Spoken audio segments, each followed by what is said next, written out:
My last video discussed how I felt that people like Kevin McCarthy and the insurrection deniers in Congress and the Senate are insane, and I mean that.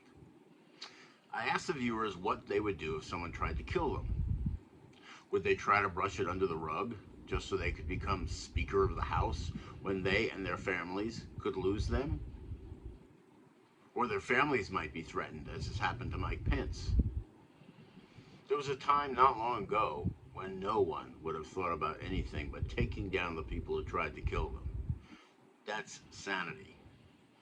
And let me remind you, this isn't about politics, unless it's politics created by some conservatives who seem to care more about a little bit of glory than the lives of their families. I wasn't the one who blamed Donald Trump for the insurrection and then kissed his ass so that he could have a political career that might last 10 years if he's lucky. It was Kevin McCarthy.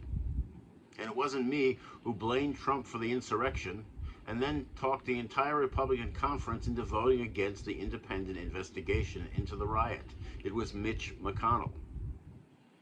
So ask yourself this: could both things be true? Could Donald Trump have threatened both men's lives and not threatened both men's lives at the same time? That's the way crazy people think. That's what I'm talking about. The two things can't be true. But let's deal with another important issue. This video is not about Donald Trump. What might be more important is the fact that even many of those who do support Trump voted for him because the folks in the Senate and Congress were the swamp. The same people that have ignored people who live in areas like the Rust Belt, not just Democrats, for years. And yet these same people, like Kevin McCarthy, are the ones who made up the swamp and talked about the elites and how bad they were, and they're still there.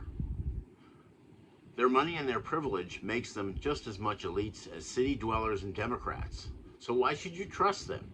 It seems that even Donald Trump hasn't had a lot of good to say about the Republican Party. Last night I saw a video of our latest ambitious politician, Madison Cawthorn. He said that if Biden goes door to door with his campaign to ask people to get vaccinated, and I emphasize ask, then it could be used to take guns and Bibles away. Let's start with the most ridiculous part of that. Joe Biden, whatever you think of him, is one of the most religious people that has ever graced Capitol Hill. Though he rarely discusses it, he goes to church at least once a week, he prays often, and is not shy about discussing it. Now let's deal with the idea that a campaign which could be used to take guns and Bibles away is the same as asking people to get vaccinated. Are you happy to have the wool pulled over your eyes? Taking guns and Bibles involve forcing people to do something. Have you noticed that at least 46% of the Republicans are still anti-vaccine, that there are almost 90 million people who are not vaccinated? How could this be true if it involved anything in the way of forcing people? This campaign is an attempt to get people to save their lives and the lives of others. If there was any forcing to be done, it would require a law. I can see that taking Bibles or guns away is not democratic and is something to worry about. But asking people to do something, asking, is very different. Have you noticed that Biden's herd immunity goal has barely been met and that people are at this very moment rejecting the vaccine? Look at Sturgis. So who's being forced to do what? My point is not to defend Biden. My point is that I am sick of people who are supposed to be working for us using cheesy devices to get people on their side so they can run for higher office, because that's all this is about. More swamp. More elites pretending they are not elites. People like this raise money using these talking points, but they are all elites. Look how much money they make. Do they share it?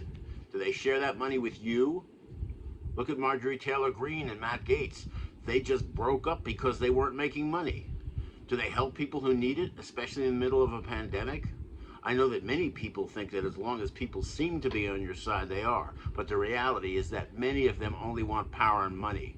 Would you allow someone to threaten your lives and your family just so you could keep the money coming in from your corporate backers? That's dishonest snake oil salesman.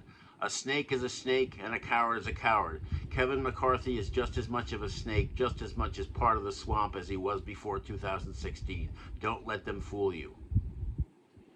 Thank you for listening.